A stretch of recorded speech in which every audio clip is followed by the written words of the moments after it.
For this section 2.2 with polynomials, I'm actually going to split it into a few videos and we're going to get into long division and imaginary roots. However, in this first video, what I'm going to talk about is how to write an equation given some information. So how to write a standard polynomial given some roots and some other information.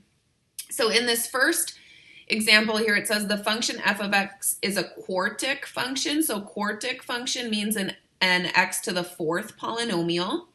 And remember, whatever the degree of the polynomial is, that's how many zeros you should see, okay? Or how many x-intercepts, possibly how many roots there are. So when we take a look at this table, and then they want us to write it in standard form, which is multiplied out. So if we look in this table, okay, zeros are literally where the function equals 0. So when you plug in an x and then you get back 0 for your output. So we do see 4 of those in this table. That's good. That's all of them, okay? So when you solve for zeros, remember generally you end up with factors, okay? So you have something like this that was equal to 0, and then you solve by subtracting 4 to both sides. Okay, so what we want to do is go from this 0 back to this factor. Okay, so if you have the 0, so x equals a is the 0, then the factor is always going to be x minus a, or the opposite of the 0 in there. So in this case, we've got these 4 zeros, okay, and our 4 zeros are -4, -3, -1, and 1. So when we go to write this out for a polynomial, okay, there's always an a value that we're unsure of unless they tell us. So I'm going to just put the a value in here. Then we have x plus 4, because we want to do the opposite for the factor, x plus 3, x plus 1, and x minus 1.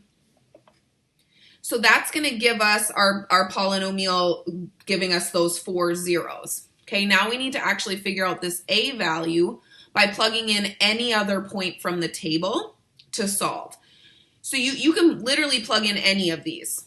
Okay, what I would do is if you have the y-intercept where the x-coordinate is 0, I would use that one because it's going to be easiest to have your x equals 0 to simplify. So remember, for this ordered pair, it's the ordered pair 0, -12. So remember, this is your x, and this is your f of x. So when we plug 0 in, this is what we get back. So we get back -12, okay? And then we're going to plug in 0 for every x.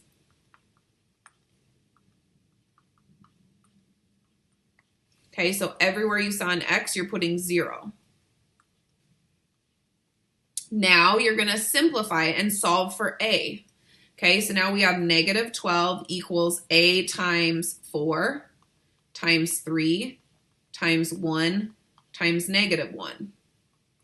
So this is -12 equals a times 4 times 3 is 12 times 1 is 12 times -1 is -12.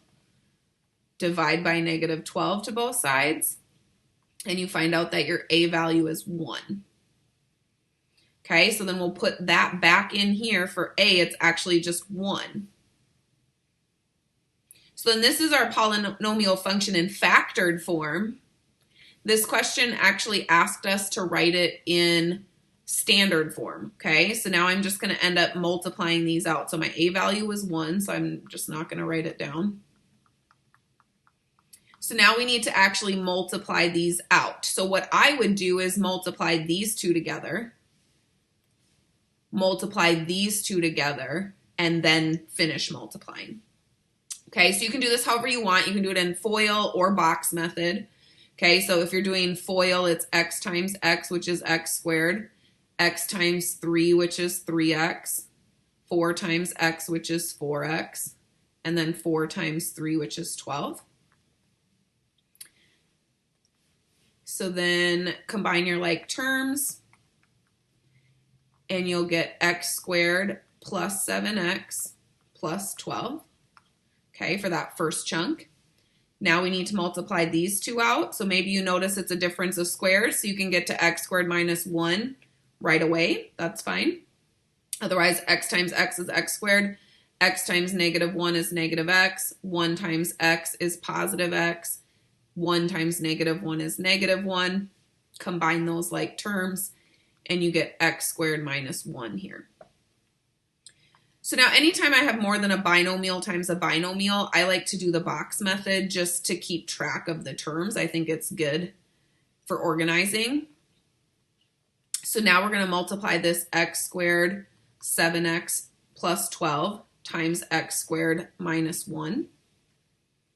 So we have x to the 4th, 7x to the 3rd, 12x squared, negative x squared, negative 7x, and negative 12.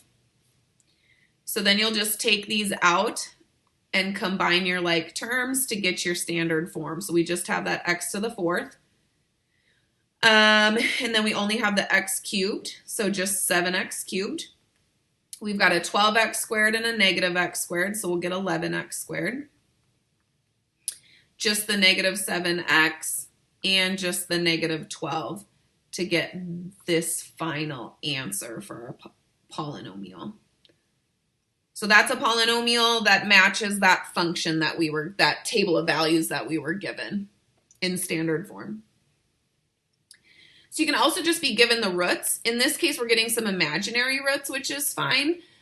So this one just wouldn't have any x-intercepts if we were to graph it. So I'm going to actually just write these out as the two different roots that they are. So -3 plus 10i and -3 minus 10i, just to help us when we're writing the factor. Okay, because remember the factor is going to be x minus these. So we're going to get the opposite. So we're going to have x plus 3 minus 10i and x plus 3 plus 10i for our function. So now we're going to multiply these together. So this is a trinomial times a trinomial. So I'm going to use the box to keep myself organized. So we'll have x 3 negative 10i, x 3 positive 10i, multiply in. So x squared 3x. When I multiply this x times negative 10i, I write the real part first, the negative 10, then the imaginary, then the variable. Every time. That's how I'm going to write it. The number, imaginary, variable. 3 times x is 3x. 3 times 3 is 9. 3 times negative 10i is negative 30i. Then I have 10ix, 30i, and negative 100i squared. So what you need to remember is that I is the square root of -1. So when you see I squared, that's the square root of -1 squared, which then the squared and the square root cancel. So I squared is always equal to -1. Okay, so if we plug in -1 here, then negative 100 times -1 is actually positive 100 for this box. Okay, so this is actually positive 100. So when we go to take these terms out, okay, so we get the x squared. We have a 3x and a 3x, which is 6x. Okay, then this negative 10ix and positive 10ix cancel. They equal 0. 30i and negative 30i equals 0. And then we have the 100 and the 9, so we get 109. So then this is the expanded standard form of a polynomial with those two imaginary roots. For this one, it says a function that is cubic. So cubic is an x cubed. And it gives us 1, 2, 3 zeros and the y-intercept, which will help us find the a value. Okay, so for this one, we'll have f of x equals a, because in the last one, it told us a was 1. Okay, in this one, it's not telling us. So then we'll put the factors. So x plus 5, x minus 3, x minus 6. Again, those are coming from the zeros. Now we're going to take this y-intercept, which we know is the point 0, 360, and we're going to plug it in. So the x is 0, the f of x is 360. So we'll have 360 here, and then 0 for all the x's.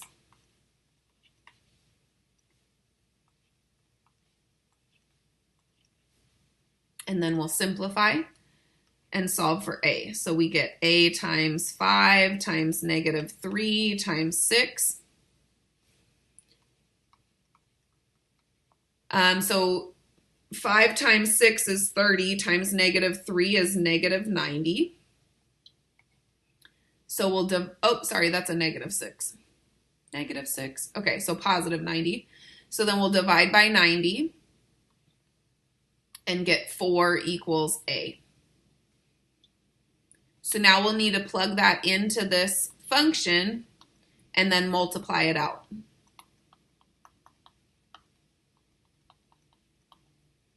So now you can do what you want with this 4. You can distribute it into this if you want to. I'm just going to leave it until the end. If you do distribute it, only distribute it to one binomial. Okay, but I'm going to multiply these together first. So x times x is x squared, negative 3x, positive 5x, negative 15.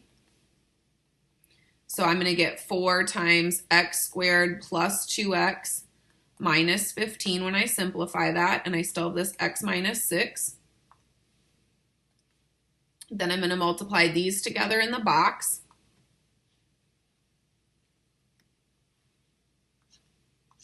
So we're going to do x squared plus 2x minus 15 times x minus 6 to get x cubed, 2x squared minus 15x, negative 6x squared, negative 12x, positive 90.